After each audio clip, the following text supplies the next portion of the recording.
All right, so I just finished watching the Diary of the CEO debate between Gary from Gary's Economics and Daniel Priestley. And boy, was it an interesting conversation. I'm sick of multimillionaires telling kids who can't afford to turn the heating on, you just need to be more entrepreneurial. It's sick, Dan, it's sick. Well, your video where you talk about if you don't have a rich dad, you're screwed. Well, to me, if I had have come across your content at 19, 20 years old, I would have been screwed.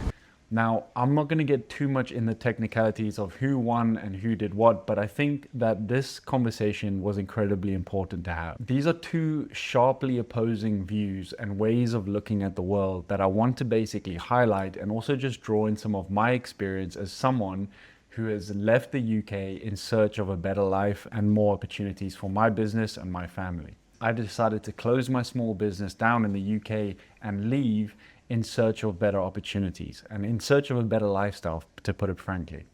And so when I saw this debate, I thought it was incredibly interesting because it highlights what's happening now more than ever. Now, Daniel Priestley brought up some really interesting statistics on how many millionaires are leaving the UK. But one thing I want to highlight in this conversation is how many young, ambitious entrepreneurs are actually leaving the UK too. And you might call these people digital nomads. And frankly, I actually think this has a bigger impact on the UK and the future of the UK's abundance and ability to generate GDP and wealth and better opportunities for people, because these people are the future of the country. If you're losing the most talented, the most ambitious people, that's going to create a knock-on effect in the country down the road. Now, I was born in South Africa, but I have a British passport because I lived in the UK for more than 10 years. And I love the UK, all right? I loved growing up there. I have incredible memories, incredible friends there. Summer in the UK is one of the coolest places in the world to be. But when you're running a small business and you're hiring local talent in the UK, things are incredibly challenging. Now, my business was making around 250K a year in the UK, but I was still struggling to save any money, put anything aside while supporting myself, my family, and the lifestyle I was living in London. Now, not only was it incredibly difficult to run a business because the amount of legislation, tax, accountancy, fees, and all of the setup that is basically set in the UK makes it incredibly difficult for someone, especially if you have a small business, to do well in the UK. Especially when you see other people in other countries doing exactly what you're doing, but getting paid a hell of a lot more than you, because the tax structures and incentives are set up to support those kinds of people and actually attract them, as opposed to just flip and beat them over the head with a bat. And to add to that frustration, we lived in the UK through the COVID lockdowns and the COVID pandemic. And I remember one winter, I think it was the second lockdown, where enough just became enough. Now, we were locked up in our apartments. We couldn't go to the gym. The gym was closed. There were a few shops open at that point, but not much at all. And so I remember we used to go for like runs around the park and stuff. And I think that's all you were allowed to do. You would only be allowed to go to the park if you were exercising. You couldn't go to the park to chill.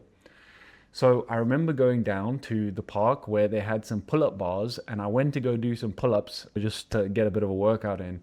And I got there, and they basically had taken metal railings and placed them and locked the entire pull-up bar section completely shut. So you basically couldn't get in. And so I was like, okay, screw it. I'm going to jump over and get some pull-ups in.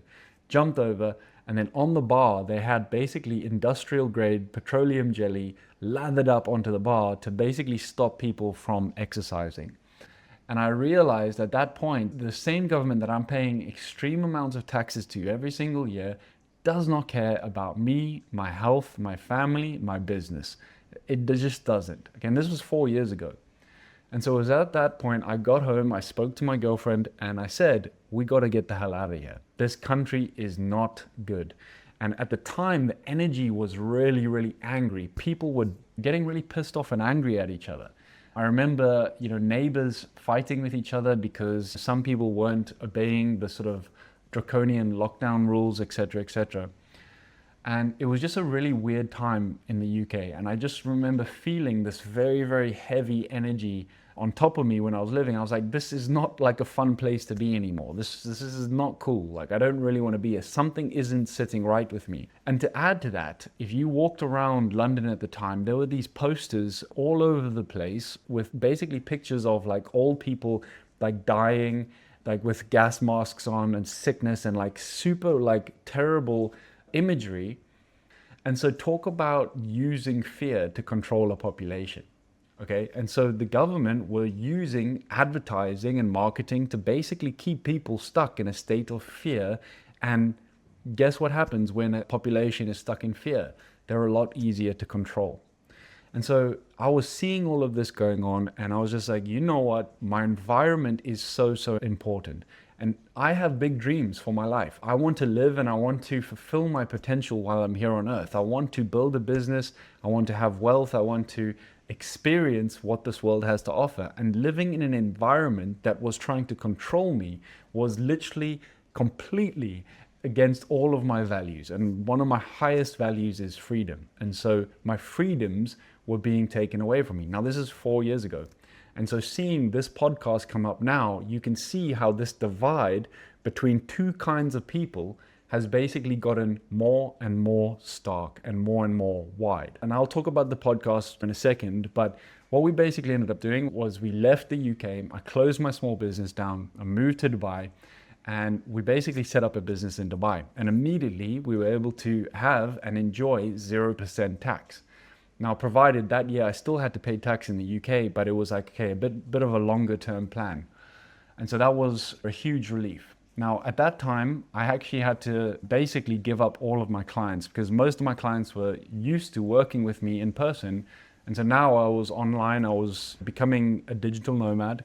And so I lost a lot of clients, and I basically went on this journey of trying to do odd jobs here and there just to make some money while I was building up my online brand and looking to basically build a brand so I could sell products and tap into the information economy, because I saw all of these people making a lot of money online, and I was like, flip, let me get some of that action too. And so when I set up in Dubai, the cool thing about Dubai was that you only had to be in the country for, once every 6 months. All right, so that meant we had 6 months to basically go travel and see what other cool stuff was out there. So we went to Portugal for a bit, we went to Croatia, we went to Montenegro, we went to South Africa, we went to Bali, and Bali is now where we actually decided to live. Now, that sounds really cool on paper, but it was actually a lot harder than you actually can think about, because I was working my ass off during that period. So I wasn't actually enjoying the digital nomad life or traveling and doing all of these fancy things. I was just working my ass off doing video editing and production jobs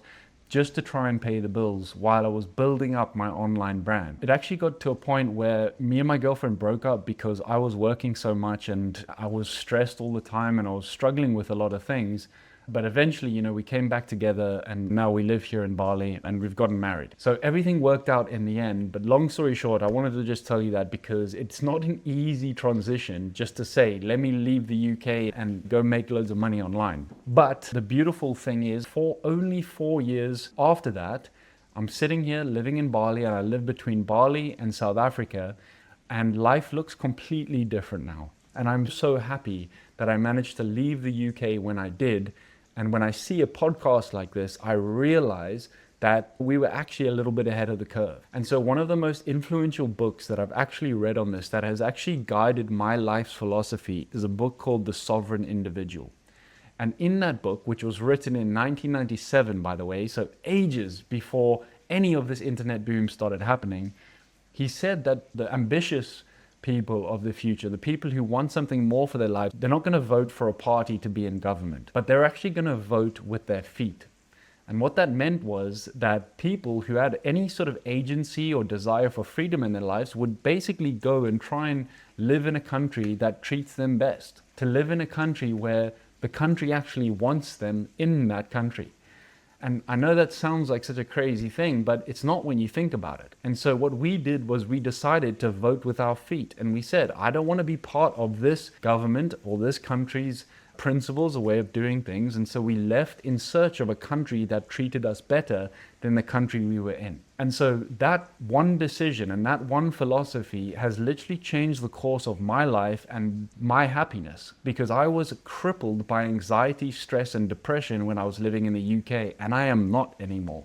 To add to that, I've also now built a business that makes more than my small business used to in the UK, and I don't pay near as much tax or bills or any of that stuff, and I can actually put money aside every single month and invest in things like Bitcoin or invest in things like my own business. But at the same time, I can also invest in more experiences with the people that I love, because the world is a big place, but it's also a small place at the same time now, because you can jump on a flight and you can go and live in another country which has a lower cost of living, so you can lower your cost of living to a point where it's easier to make more money than you're burning each month. Because my definition of financial freedom isn't being a multimillionaire. My definition of financial freedom is simply earning more money than you burn every month. And it's very, very hard to do that if your rent is extremely high, or if the cost of living is extremely high, such as places like the UK, and that's only gotten worse since we left. Now, the reason I found this podcast very, very interesting was because on one side, you've got someone like Daniel Priestley, who is an entrepreneur, and he teaches people who have agency and have ambition to basically create wealth for themselves and create opportunities for themselves. Whereas on the other hand, you've got someone like Gary from Gary's Economics, who is someone who represents what a lot of people are feeling in the UK, which is anger. It's like, fuck the government, fuck the rich people, we got to tax you more. And I understand that. But the problem with that mentality is it reeks of victimhood. Because being a victim in times of rapid change and uncertainty basically takes your own personal power and gives it away. Totally. It gives it away to the government, because if the government doesn't decide to tax the rich, well, then what the fuck are you going to do? Okay, so it doesn't give you autonomy, it doesn't give you control over your own future, whereas someone like Daniel Priestley is saying, look, we need to create an environment in the UK that actually attracts entrepreneurs and ambitious people to come back to it and contribute to that country. I'm telling you, I would love to live in the UK and contribute to its betterment and contribute to it being a better country. But right now that it just is not even a possibility. All right. And so I really, really, really encourage you, if you are someone who is in the UK and is considering a different life or considering moving, just know that you have the ability to do it. It is an uncomfortable thing. Like when we first moved, it was difficult because I had to say goodbye to all of my clients. So there was a huge amount of uncertainty related to it. But the fact of the matter is that you have agency and you have control. And the problem with having that victimhood mentality of, I've got to try and get the government to support me, I've got to try and get the government to tax the rich, is not going to help you at all. Because in times of rapid change, like the ones we're living in now, with AI, robotics coming super, super fast, the majority of people's jobs are going to be changed anyway. Again, I don't say the word lost for a reason, because it's going to change. And in times of change, this is where fear starts to rise up. And this is when, if you are someone who has agency, someone who has a passion for something, you have the ability to actually create something and add value to the market, as opposed to take value away from the market and just consume, consume, consume. And so the argument that not everyone can be an entrepreneur, not everyone can be a brand, I would argue that that is actually a limiting belief. And that's a limiting belief that's actually stopping you from stepping into the person that you actually can be and fulfill the potential that you have on earth. Because like I said before, financial freedom doesn't mean being a millionaire. It just means making more money than you're burning each month. And that isn't actually hard if you are living in a country where the cost of living isn't as exorbitant. Now, there are countries in Asia, the Philippines, Thailand, Bali, South Africa have one, Portugal has one, who have digital nomad visas, because they are trying to be forward thinking to attract ambitious young people into their countries so they can contribute to the economy. All right, so today the world is smaller than ever. If you have ambition, if you have courage, and you can leverage the internet, the most powerful tool of our time, you can build a sustainable online business. It took me 3 years, 4 years to now, to basically do that. And I'm telling you, I'm not special. I am not super clever. I was the worst performer in school. I'm terrible at maths. I don't really understand tax systems or any of that stuff.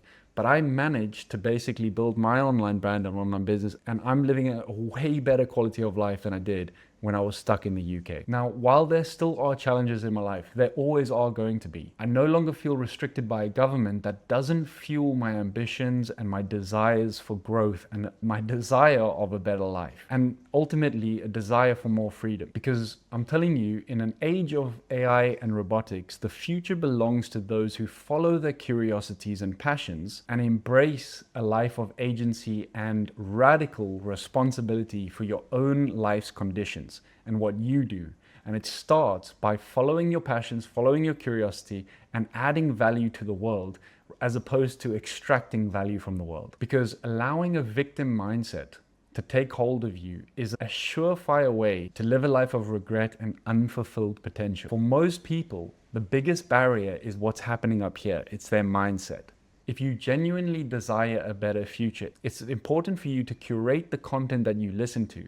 And listening to people like Daniel Priestley over people like Gary from Gary Economics is going to be drastically more beneficial for you, because you're going to be stepping into someone who is actually empowering you to take control of your life, as opposed to someone who is literally building a brand around anger and fueling hatred towards wealthy people and the establishment. It's important to consume content that empowers you rather than consume content that's aimed to trigger and anger you or create disdain towards people who have achieved success. Because if you want to achieve success and you're looking at people who have achieved success and you're saying, why the hell have you done that and why haven't I?